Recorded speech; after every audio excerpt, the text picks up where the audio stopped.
है? ट्रायंगुलर रहता तो राष्ट्रीय पार्टी घबराती नहीं। खासकर भारतीय जनता पार्टी की घबराहट हमारे लोगों को परेशान करना, टॉर्चर करना, कार्यकर्ता को धमकाना, ट्रायंगुलर लड़ाई में हम लोग नहीं है। हम लोगों की डायरेक्ट लड़ाई भारतीय जनता पार्टी से है। जैसे परिवारवाद का विरोध किए, वंशवाद का विरोध किए और परिवारवाद वंशवाद का विरोध करने पर पार्टी हमें निष्कासित कर दी, तो हमारे पास क्या रह गया? अभी भी आप पार्टी के विरोध में नहीं बोल रहे, केवल व्यक्तिगत हमला कर रहे हैं। मालूम है कि हम व्यक्ति विशेष परिवारवाद के विरुद्ध आए हैं, वंशवाद के विरुद्ध आए हैं। मेरा और पार्टी से विरोध भी नहीं है। पार्टी हमारी निकाली है तो उसका स्वागत हम करते हैं।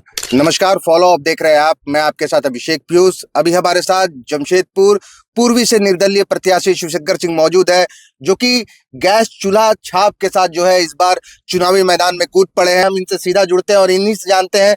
सबसे पहले तो आपने चुनाव को लेकर के शपथ पत्र जो जारी किया है, इसमें क्या खास है जो जनता को कनेक्ट कर रहा है? देखिए, शपथ पत्र जनता के अनुरूप है। आज तक जो भी जनप्रतिनिधि रहे तो उनके भावनाओं को, उनके आशाओं के विपरीत काम हुआ है। देखिए, सिर्फ रोड नाली बनाने से लोगों की समस्याएं समाधान नहीं हो जाती है। आज हमारे पूर्वी क्षेत्र की सबसे बड़ी समस्या है कि जो हमारे लोग रहते हैं बस्ती क्षेत्र में, एक टाटा लीज एरिया है, एक टाटा लीज के बाहर के एरिया है। तो टाटा लीज बाहर के एरिया जो है वो अपने जमशेदपुर पूर्वी का एक महत्वपूर्ण एरिया होता है और वो एरिया में रहने वाले लोग के पास ना स्वास्थ्य की अच्छी सुविधा है, सरकारी स्वास्थ्य की, ना ही कोई सरकारी स्कूल की सुविधा है, ना ही उनके नागरिक सुविधा जो बचे हुए हैं, अच्छे पानी, अच्छा बिजली, बस्तियों में हाई टेंशन लाइन का जाल बिछा हुआ, ऐसी कई सुविधाएं का अभी भी लोगों को नहीं मिला है। ये हमारी प्रमुखता से हमने अपने घोषणा पत्र में दिया है।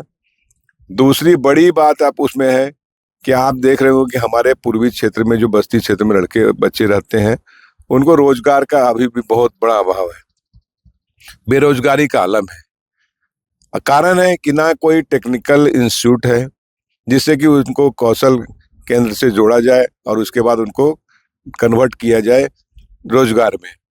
तो ये जो 4-5 बिंदु पर ज्यादा हम लोग फोकस कर रहे हैं और साथ साथ हमारे जो खिलाड़ी यहाँ हमारे बस्ती क्षेत्र में बहुत ज्यादा हैं। ट्राइबल बच्चे हैं, मुखी समाज के बच्चे हैं, जिनको खेलना, उन लोगों के खून में खेल है, लेकिन हम ना उसको सुविधा दे सक रहे हैं, ना अच्छा ग्राउंड दे सक रहे हैं, ना उसके परवरिश के बारे में अच्छा सोच सक रहे हैं। तो इन्हीं कुछ विशेष मुद्दा पर हमने आज 2 दिन पहले हमने अपना शपथ पत्र जारी किया है और साथ साथ यहाँ बंद पड़ी कंपनी में पिछले 25 साल से सिर्फ राजनीति हुआ है। केबल कंपनी और अन्य कंपनी जब बंद हुई तो इसमें खुलवाने का प्रयास कम, राजनीति ज्यादा हुआ। हमारे शपथ पत्र में विशेष रूप से इस बातों पर ध्यान दिया गया है। 86 बस्ती का जो मामला है, जो बिरसा नगर की 86 बस्तियों को देखा जाए तो इस पर काफी लंबा समय तक जो है राजनीति पूर्वी में हुई है, लेकिन आपके शपथ पत्र में इसका जिक्र नहीं है, तो इसके बारे में आपने क्या सोचा है?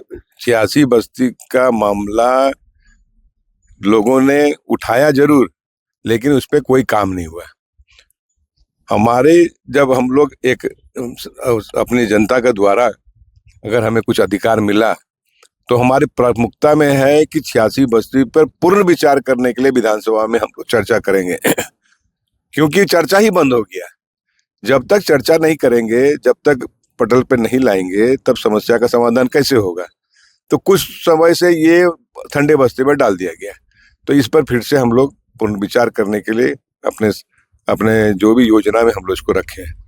पूर्वी की जनता से हमने भी बात की है, वो कहीं ना कहीं इस बार 2024 के विधानसभा चुनाव को बोल रहे हैं कि ये जो है ट्रायंगुलर मुकाबला यहाँ पर देखने को मिलेगा, लेकिन आप इसे क्या मानते हैं कि ये सच में ट्रायंगुलर है या फिर आमने सामने की लड़ाई? और आमने सामने की लड़ाई है तो सामने आप किसको अपने प्रतिद्वंदी के तौर पर देख रहे हैं? ट्रायंगुलर रहता तो राष्ट्रीय पार्टी घबराती नहीं।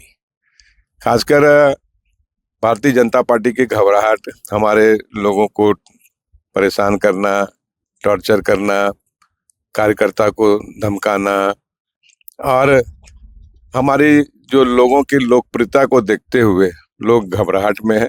हम अब जाके ये हम आपको कह सकते हैं हमारे ट्रायंगुलर लड़ाई में हम लोग नहीं है। हम लोगों की डायरेक्ट लड़ाई भारतीय जनता पार्टी से है। और क्योंकि कारण है उसका कि भारतीय जनता पार्टी के पास नेता तो रह गए हैं, लेकिन उनके कार्यकर्ता और उनके जो वोटर है अब उनके साथ नहीं है। उनमें जो आक्रोश है, उनमें जो उनका जो आशा के विरुद्ध जो काम हुआ है, उसमें वोटर जो है वो वोटर उनके साथ अब नहीं है, उनके कार्यकर्ता नहीं है। प्रमुखता से जो लोग हैं निश्चित रूप से प्रमुखता से है, क्योंकि पार्टी गाइडलाइन में सभी लोग काम कर रहे हैं, तो प्रमुखता से वो लोग पार्टी के साथ हैं। लेकिन अगर आप बस्ती क्षेत्र में या कॉलोनी क्षेत्र में आप देखेंगे, लोगों में जो निराशा है, जो उदासी है, वो उससे साफ जाहिर होता है कि हम लोग भारतीय जनता पार्टी से हमारी डायरेक्ट लड़ाई है। एक सवाल मेरा यहाँ पे ये भी है कि लोग जो है शिवशंकर सिंह को 2024 के विधानसभा चुनाव में गेम चेंजर की भूमिका में भी देख रहे हैं। उनका मानना है कि शिवशंकर सिंह जो है गेम चेंजर की भूमिका निभाएंगे, लेकिन कई लोग ये भी बोल रहे हैं कि इसका लाभ कहीं ना कहीं जो है कांग्रेस को मिलेगा, जो क्योंकि बीजेपी के जो नाराज कार्यकर्ता है उनका जो वोटिंग जो कटेगा आपके खड़े होने से, उसका लाभ कांग्रेस उठा लेगा। तो इसको आप कैसे देखते हैं? नहीं, देखिए, भारतीय जनता पार्टी का ये पारंपरिक सीट जरूर था। 25 साल 5 साल 5 टर्म हमारे लोग रहे, उसके बाद फिर एक टर्म निर्दलीय भी रहा जो भारतीय जनता पार्टी के साथ रहे। थर्ड में हम आ रहे हैं तो हम भी भारतीय जनता पार्टी की पार्ट रहे। लेकिन सबसे बड़ा बात आपको बताएं कि कांग्रेस का पिछला 25 साल के टर्म में आप उसका वोट रेशियो उठा के देख लीजिए। भारतीय जनता पार्टी के तुलना में आप अगर उनका देखेंगे तो वोट रेशियो उनका बहुत ही कम रहा है। तो अचानक 2024 में उनका अच्छा पोजीशन हो जाएगा, ये मानने वाली बात ही नहीं है। इसीलिए इस पे कोई ज्यादा चर्चा का ही विषय नहीं है कि कांग्रेस को लाभ मिलेगा। कांग्रेस और सभी लोग जान रहे हैं कि लड़ाई अगर डायरेक्ट रूप में निर्दलीय प्रत्याशी से हो रहा है तो निर्दलीय प्रत्याशी के साथ ही जाएंगे, वोटर भटकने के कोई सवाल ही नहीं पैदा होता है। एक सवाल मेरा यहाँ पर ये भी है कि जैसा कि देखा जा रहा है कि आप जो है अब काफी ज्यादा कॉन्फिडेंस के साथ ये बात कह रहे हैं कि आप चुनाव जीत रहे हैं, और वो भी जो है भारी मतों से जीत रहे हैं। तो ये कॉन्फिडेंस कहाँ से आ रहा है? कॉन्फिडेंस देखिए, हम तो नेता नहीं है भैया। मेरा कॉन्फिडेंस हमारे साथ जनता जनार्दन है, हमारे साथ जो काम करने वाले हमारे सहयोगी मित्र लोग हैं, हमारे साथ जो माताएं बहनें जिनका आशीर्वाद हमको नित्य प्रतिदिन मिल रहा है, अपने पद यात्रा के दरमियान, चुनाव अभियान के दरमियान जो मिल रहा है, बस वही मेरा कॉन्फिडेंस है। और मेरे पास है क्या? ना मेरे पास बहुत पैसे वाले हम हैं, ना हम कोई ताकत वाले लोग हैं, ना हमारे पास अब पार्टी भी नहीं रही। पार्टी के हम लोगों का विरोध किए, जैसे परिवारवाद का विरोध किए, वंशवाद का विरोध किए, और परिवारवाद वंशवाद का विरोध करने पर पार्टी हमें निष्कासित कर दी। तो हमारे पास क्या रह गया? मेरे पास रह गया जो हमारे लोग हैं वही रह गए। और वही कॉन्फिडेंस है आपको हम बोल रहे हैं कि भाई हम अच्छे पोजीशन में हैं, हम कांटे की टक्कर दे रहे हैं और जीत हमारी सुनिश्चित है। एक मेरा आखिरी सवाल है आपसे कि 2019 के विधानसभा चुनाव में सिलेंडर छाप ने निर्दलीय प्रत्याशी के तौर पर सरयू राय यहाँ से विधायक बने थे, और कहीं ना कहीं उस समय जो है अंदरूनी वोटिंग जो हुई थी वो बीजेपी के लिए घातक साबित हुई थी।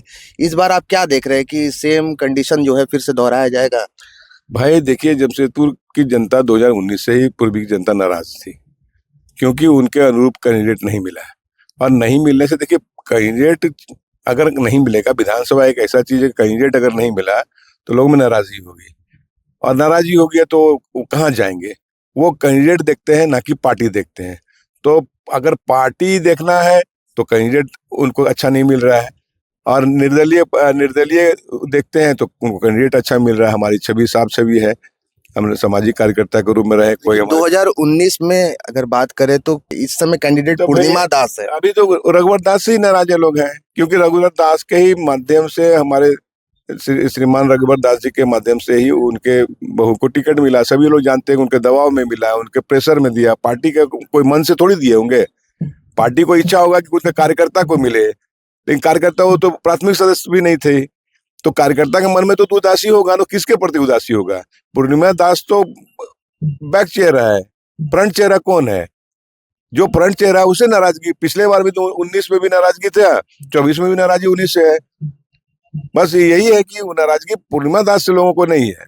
नाराजगी है कि आप प्रेशर में लाके दिए, उसका नाराजगी है।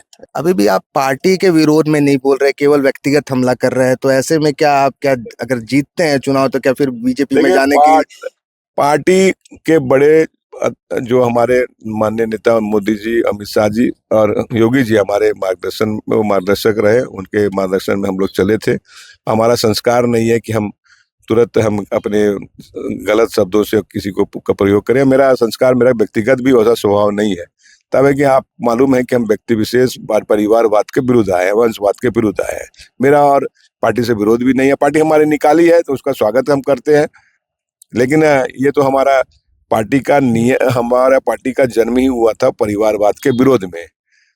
परिवारवाद के विरोध में पार्टी का जन्म हुआ और हम परिवारवाद किए तो हमको पार्टी से निष्कासित कर दिया। बहरहाल अभी हमने शिवशंकर सिंह से बात की, इनका जो कहना है वो ये है कि जमशेदपुर पूर्वी में इस बार ट्रायंगुलर नहीं बल्कि आमने सामने की लड़ाई है और वो भाजपा और शिवशंकर सिंह के बीच में है। अब देखना ये होगा कि 23 तारीख को नतीजे जो हैं वो सब कुछ साफ कर देंगे। द फॉलो अप के साथ मैं अभिषेक पीयूष, नमस्कार।